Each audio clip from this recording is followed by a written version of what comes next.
Good morning and welcome to My Left Ear. I'm Carrie Freeman, and my co-host Petey Freeman was right here next to me.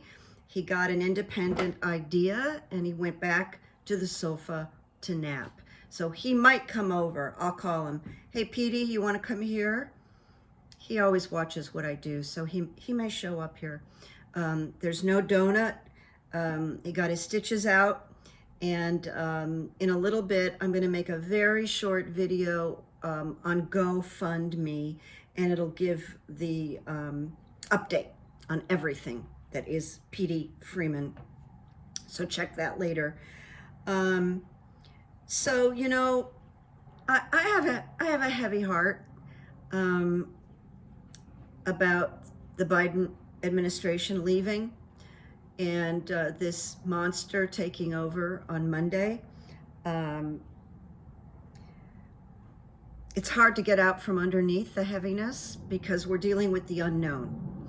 And the subconscious mind doesn't like what's not familiar. And, you know, we have an idea of what's coming, but we really don't know. Some of the threats, promises may not come to fruition, but we don't know. So I'm here to break it all down as much as possible right now. And I guess the first thing, and by the way, in case anybody's wondering, I will not be watching the UN-inauguration.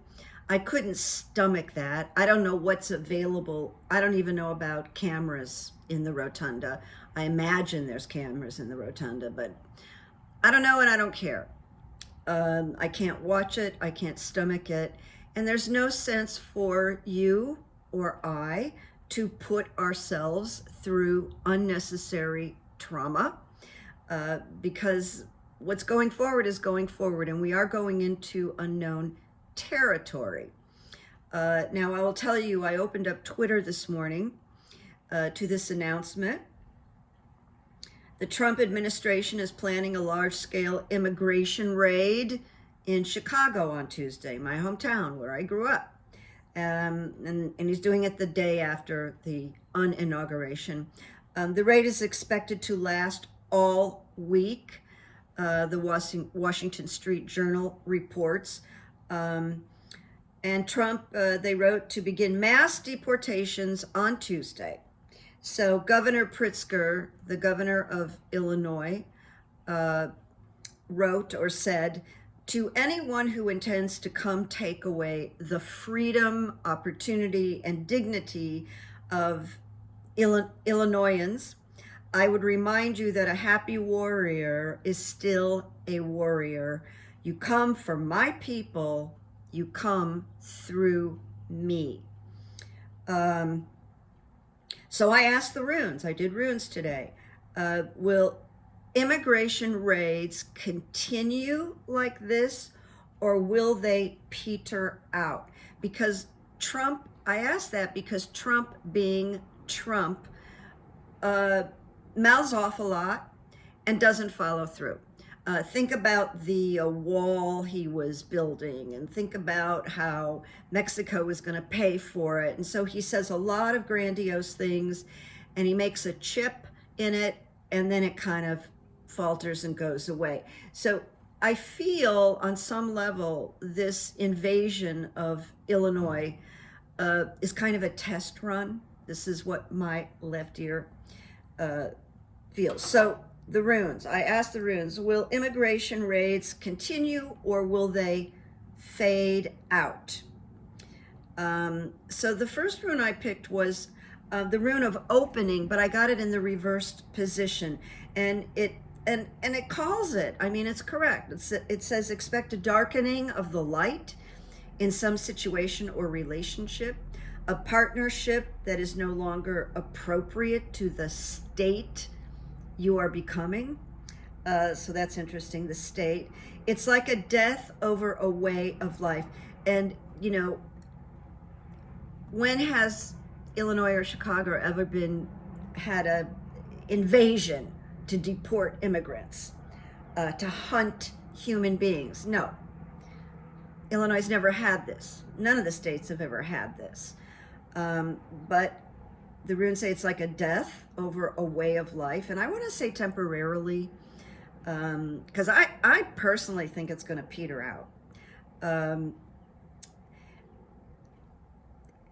It says it's like a death of a way of life that is no longer valid in order to accept a new opportunity.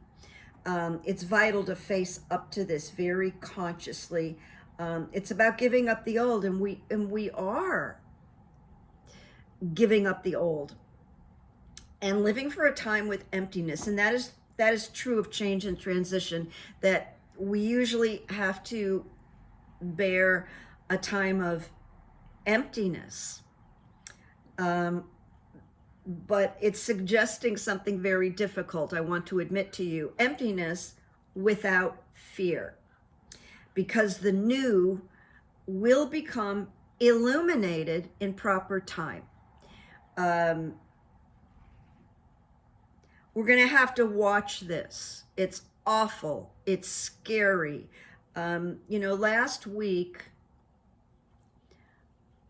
I had my building has these wonderful maintenance men, and they're all, I think they're all from Mexico, and they're just the best guys that have helped me out so much.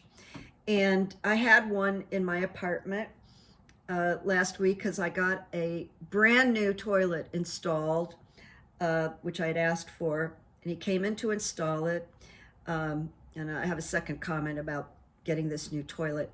And we chatted, and he remembered about my injury with my shoulder, and he asked me about that. And I said, where are you from? He said, Mexico.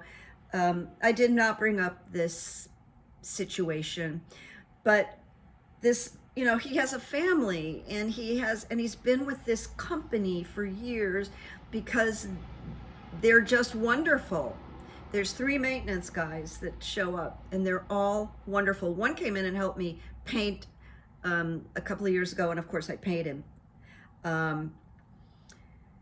So I run into these people that I just want to go, are you safe? Are you okay? Do you have your papers? And I can't do that, and I don't want to spread the panic. So this rune tells us we have to give up the old and live with these new experiences before we can strategize and figure out what can be done.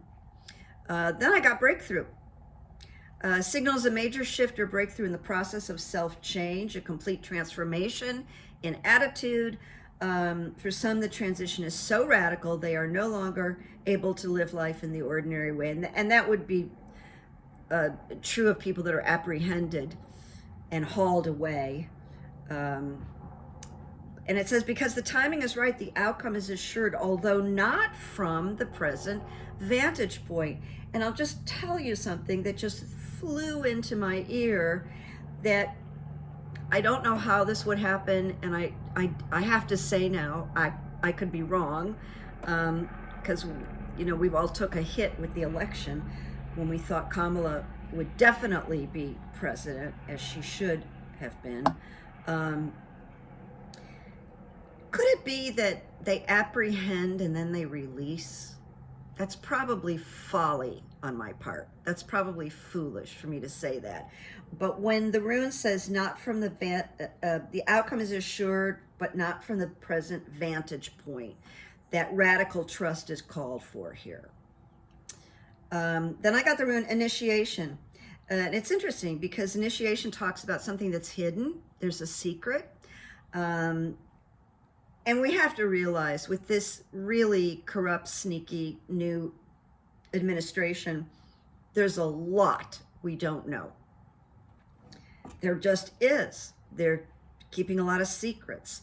But this rune of initiation clears a path for change.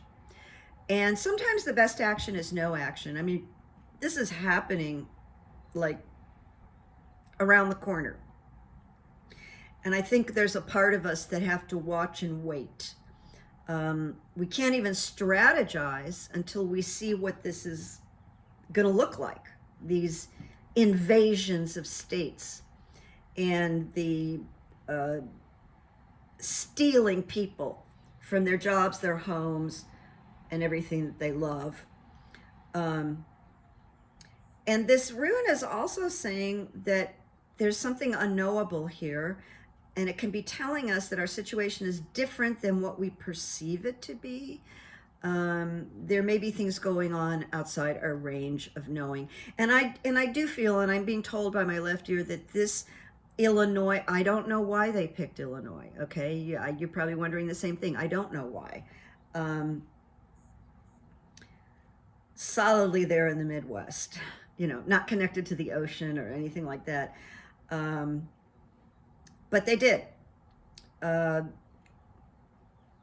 So folklore about this particular rune, which is called Perth, is saying that no matter how well you think you know the situation, there are important factors beyond our ken, which is an interesting word to use.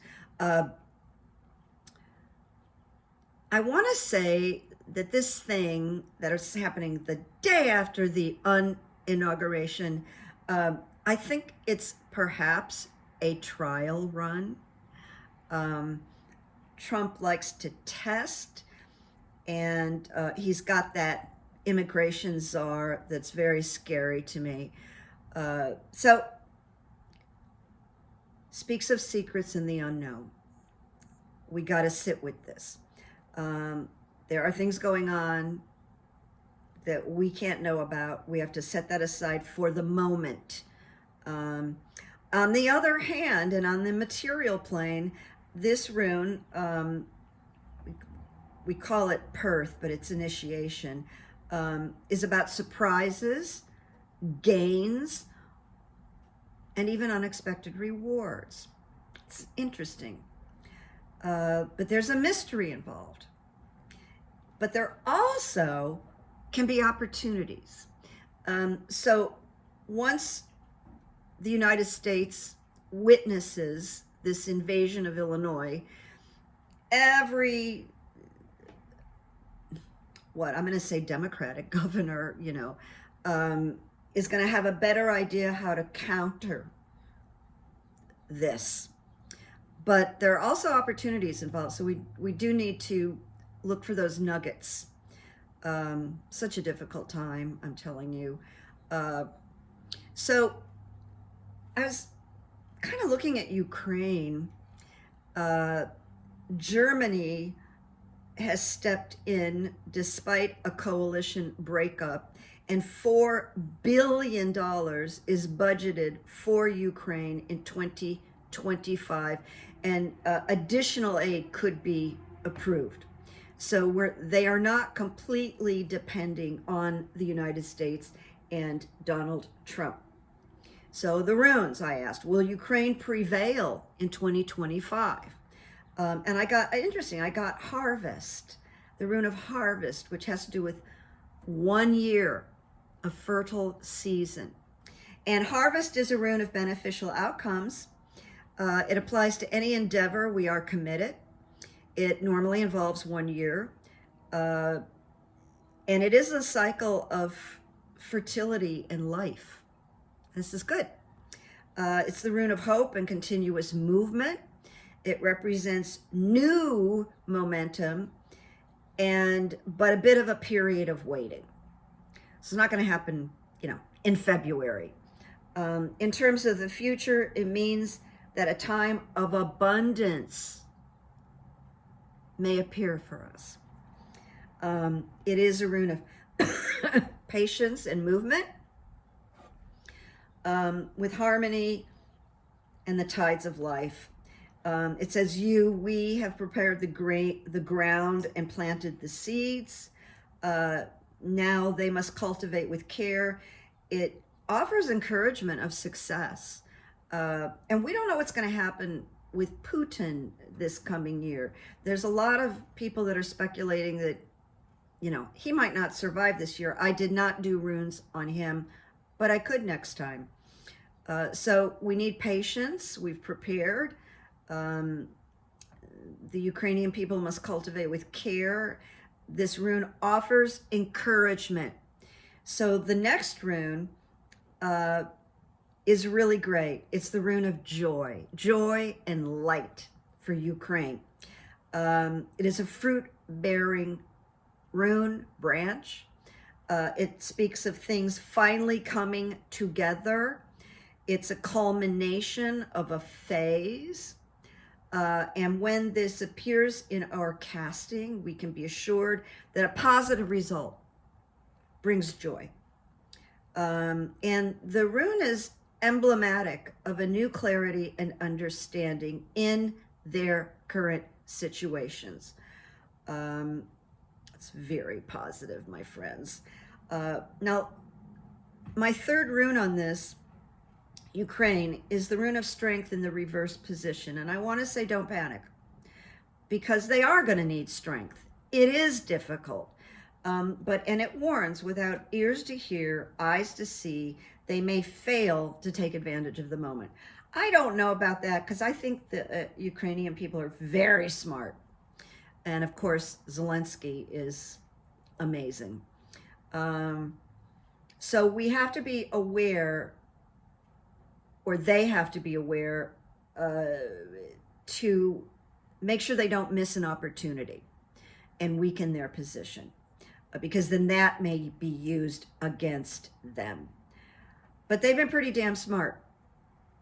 So there might be minor failures on the way. I don't think any of us should suggest like an ascension without a dip. So all year there's going to be ascension and a dip and an ascension and a dip. It's a cycling of death and rebirth. It bodes well. It bodes well, especially that money they've got. They've been guaranteed, I think by Germany, solely by Germany, but I'm not sure. Then moving on to another rune is will the DC Intel documents case be released? And that would be released by anybody, by a journalist that gets a hold of it, not necessarily through, well, Merrick Garland's going to be gone in 2 days, but it could be released by an unknown source, and that's the feeling I have. So I got the rune of strength right out of the bucket, and it has to do with the wild ox, an animal known for its recalcitrance until trained, and its massive strength put to good use. So the strength communicates that one can count on sufficient strength to carry out all that is proposed. That's a really positive statement. I'm going to say it again. One can count on sufficient strength to carry out all that is proposed. However, we must be responsible and use the power. They must be responsible and use the power intelligently, blah, blah, blah. And it does suggest that there may be something that Ukraine has to sacrifice. I hope it's not territory. It's hard to know. It's such a complicated situation. So there might be a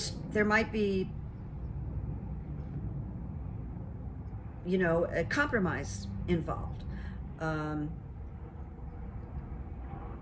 So then we have breakthrough.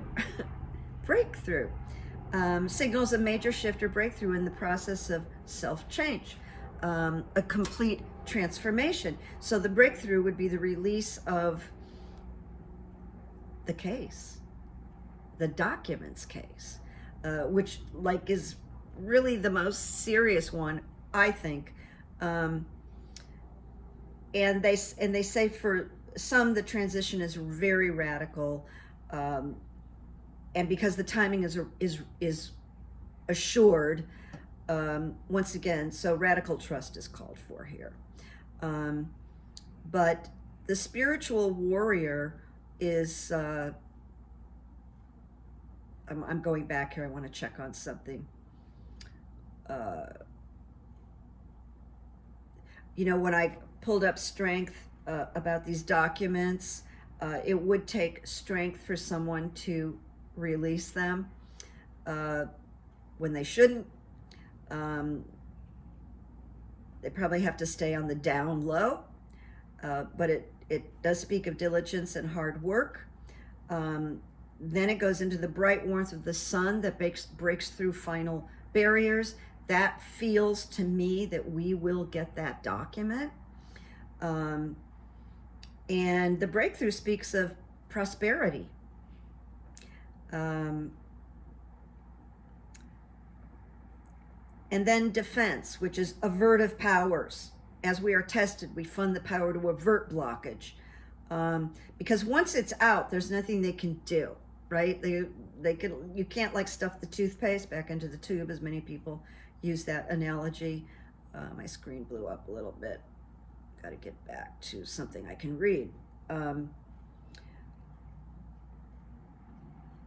So, you know, obviously there's obstacles to this release of the documents.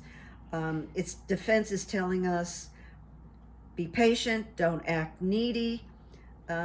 Imagine while I'm talking to you that somewhere, probably in Washington, this is being discussed right now. How can we get a hold of that case report?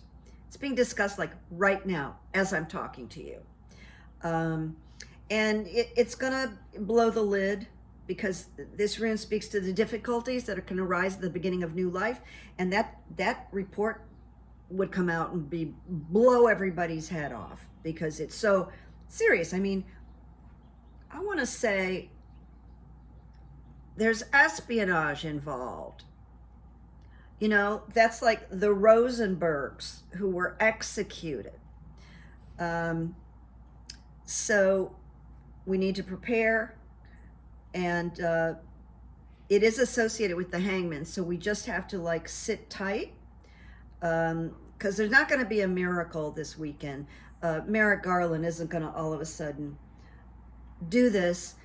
And the only way he could do it, if he had started a few days ago, is to dismiss the case. Make sure the case is dismissed, because if it's dismissed, Aileen Cannon cannot mess with it any longer. She's done a lot of damage to the United States, and I'd like to see her just totally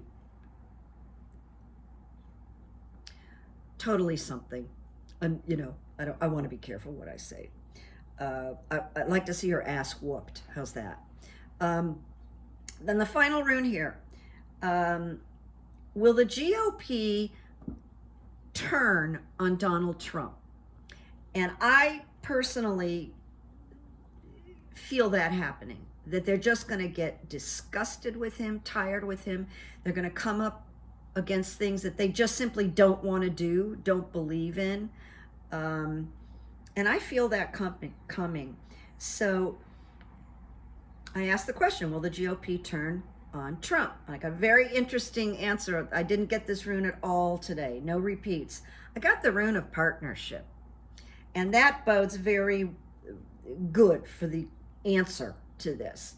It's the GOP partnering up, of course, with Democrats, to fight him, to defy him.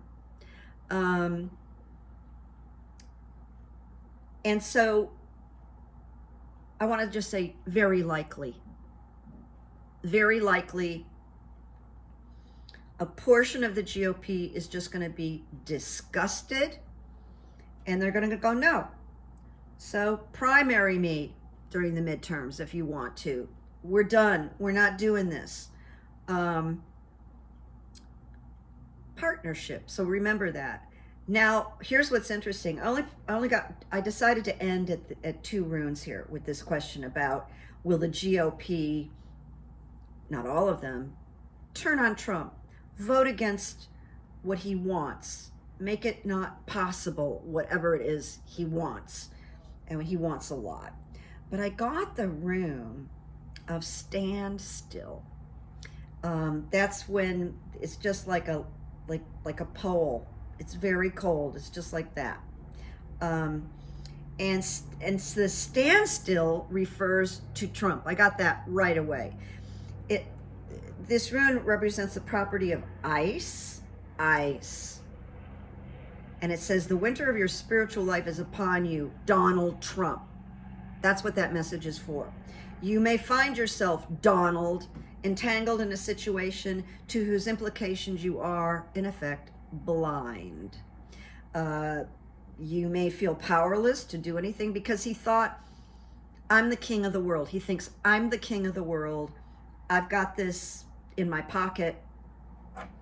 But I don't think so. I don't think so. I think things are going to unravel, unfold, and there's going to be infighting and factions. So it tells him, you may need to sacrifice some long-cherished desire. It tells us, be patient, for this is a period of gestation before a rebirth. So the standstill, positive accomplishment, is very unlikely for Donald Trump. There is a freeze on his activity and his plans are on hold. And he may have to submit. What's he going to do? Going to threaten people, offer them money. You're going to get primaried. You're going to lose your position. But nevertheless, they have to submit. And he has to submit and be prepared. He can't depend on anybody right now. I mean, when you get stand still, you are on your own. No one's come to really help you. What has been full Donald Trump is going to be empty. So interesting stuff, and we're just on the brink of it. So it's hard to be, fully prepared. I think when I know everybody out there, has their favorite reader, tarot, whatever. And what I used to do when I listened to people is I kind of compare the information, and the truth kind of comes out of that. If a number of people are saying the similar thing, that matters. So I do that. Not now because I've got a channel, but I did. Like if I had a burning situation or problem, issue, and maybe I would book 2 readers for me, and if I got the similar, I had a pretty good idea of what to expect. All right, so now I'm moving on.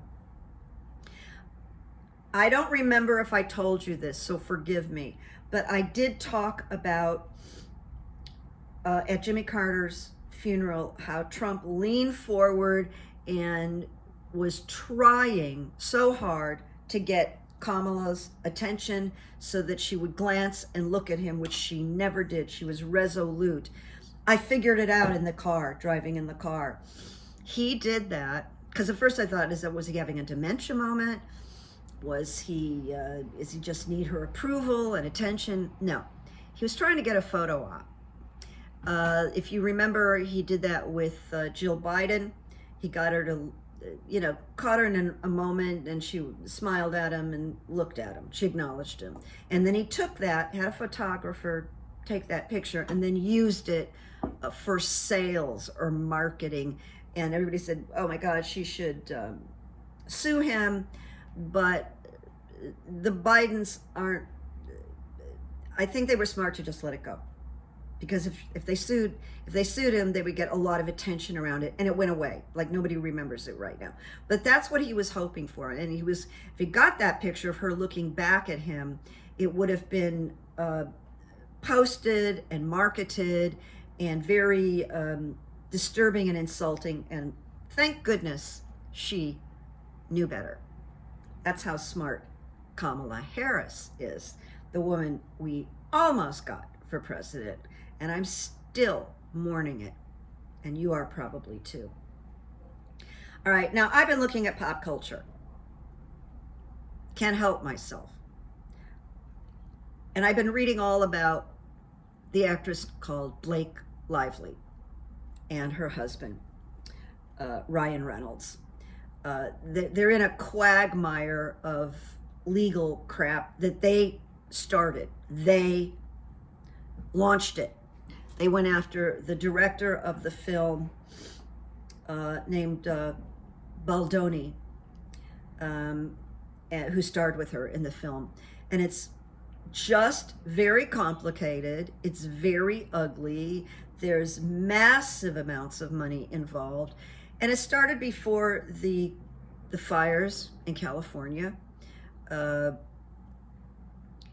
the fires in California make this look silly and shallow. Trying to take down this man.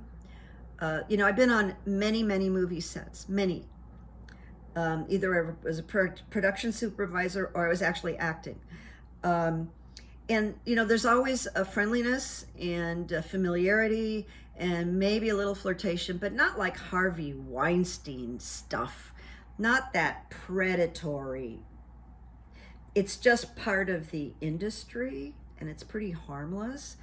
But here's something that I haven't heard one person mention, because it's not a popular thing to bring up. Okay, what I'm going to bring up, and I kind of feel I can do it partially because I'm a woman, and Blake Lively had a baby right before they started shooting this movie. Something about us. This is us, or this was us. Or I don't know. I haven't seen it.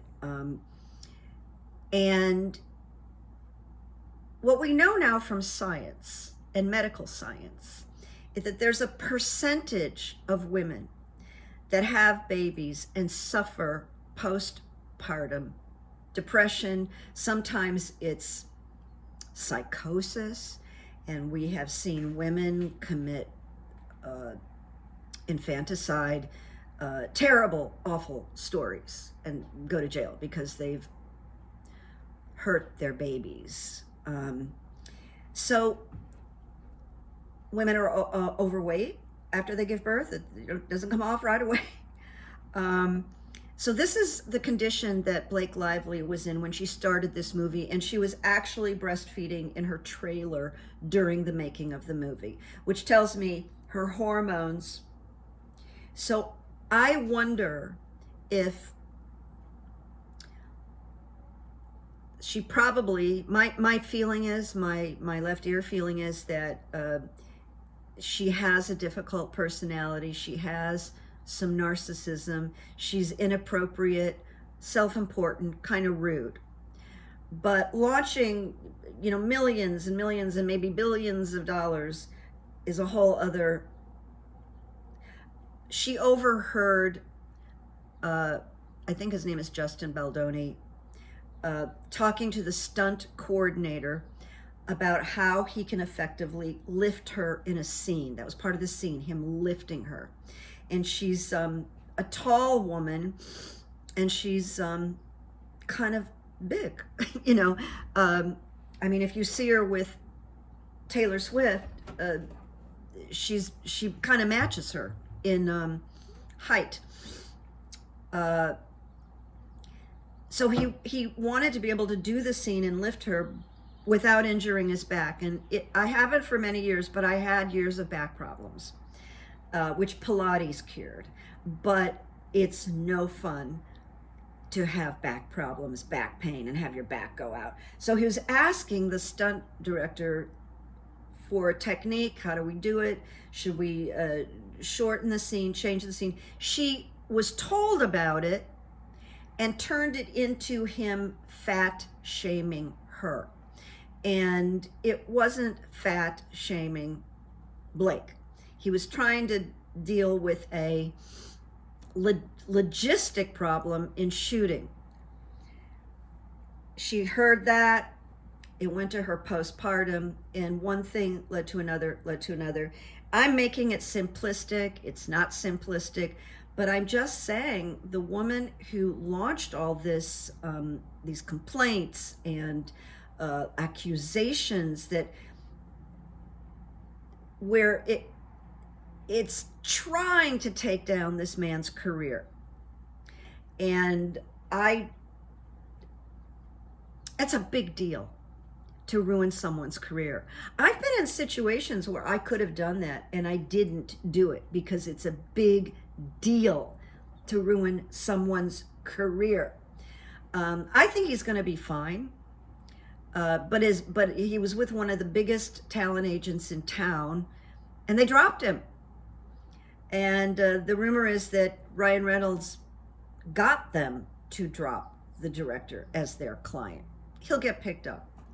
But anyway, I might get some nasty letters for this, but everybody knows that postpartum can be a thing. And there's plenty of actresses that have talked about having postpartum. Now, not Blake. So I just want to interject that keep that in mind. All right, now we're to quotes. And I found this just a few days ago by Stoic philosopher Marcus Aurelius. And he said, or he wrote, "Never let the future disturb you. You will meet it, if you have to, with the same weapons of reason which today arm you against the present." It's a very grounding quote, so I'm sharing that with you today. And then I went to good evidence, and I was having a hard time coming up with good evidence. This past week I had I got news of a death of someone that I known since they were 14 years old, and it's a long story, but lost her life at 55 to early stage dementia. And it's a heavy thing that I've been carrying around all week, and it brings back all the things that are going away right now. My years in the Palisades, just so much stuff is just changing, and people are losing their homes, and so there's just such, and I just was having a hard time with good evidence, but I had been thinking to say that now, I'm assuming everybody's a Democrat that's watching me. I mean, why would anybody Republican watch me? To start practicing on a daily basis good evidence. And what that practice looks like is really simple, but here's the reason for it. It raises vibration. It raises vibrational energy when you start acknowledging good evidence. And you don't need the Trump administration to give you permission. If you go into a Starbucks and someone buys you a coffee, just, I was in the mood for it, pass it on. There's your good evidence, there's your moment, and you connect with it. It made you feel good, because it did make you feel good. I had it happen to me. I actually transmitted a thought to somebody in Ralph's and thought, wouldn't it be cool if that guy bought me a coffee? And he turned around and said, "What do you want? I'm buying." And I was like blown away. I told him, and he turned white.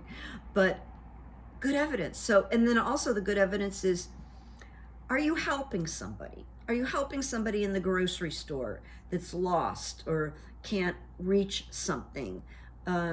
Anybody?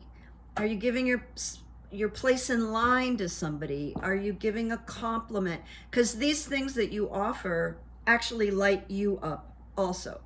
So what I've noticed is that when I practice my good evidence and I notate this happened and this happened and this happened, it attracts action in my life. It attracts gifts and synchronicities, and it attracts more good evidence. So if you could plant this idea of keeping an eye out for good evidence in 2025, this is the year to start that practice. It actually fortifies and it builds. But you got to jot it down. You got to jot it down so that you're claiming it to the universe. So that's what I want to share with you. Keep positive energy alive. That's something you can do in your own little universe. All right. So now I kind of went over today, but I hadn't seen you and I wanted to catch up, and there will be more. And I am going to do the update for GoFundMe. And the nature of GoFundMe, my GoFundMe has altered now because of the fires, and I'm going to talk about that at the GoFundMe that I'm making. And then I have something interesting for Patreon that I'm going to do in the next 2 days. So that's my update. Make peace, make good memories, hold the faith, stay close to like-minded people, and just know that this is not smooth sailing for Donald Trump. And the invasion of Illinois tomorrow is probably a trial run. You know, let's just test them. And I'll be back, and stay with the uplifting people that you watch. There's a lot of us out there, okay? All right, Petey didn't show up. He wanted to take the nap. And just generally speaking, no donut. He got the stitches out. He's good. He's so good with your help. I'll see you soon. Have a good Saturday. And I think on Monday, I'm going to go see the movie about Bob Dylan with Timothy Chalamet, who's brilliant, because I want to do something that will light me up. And the movie's gotten rave reviews. So that's what I'm doing. I'm going to be in a dark movie theater eating popcorn and loving the Bob Dylan music and Timothy Chalamet. All right. Take care. Sending you all a big hug. How's that? Big hug.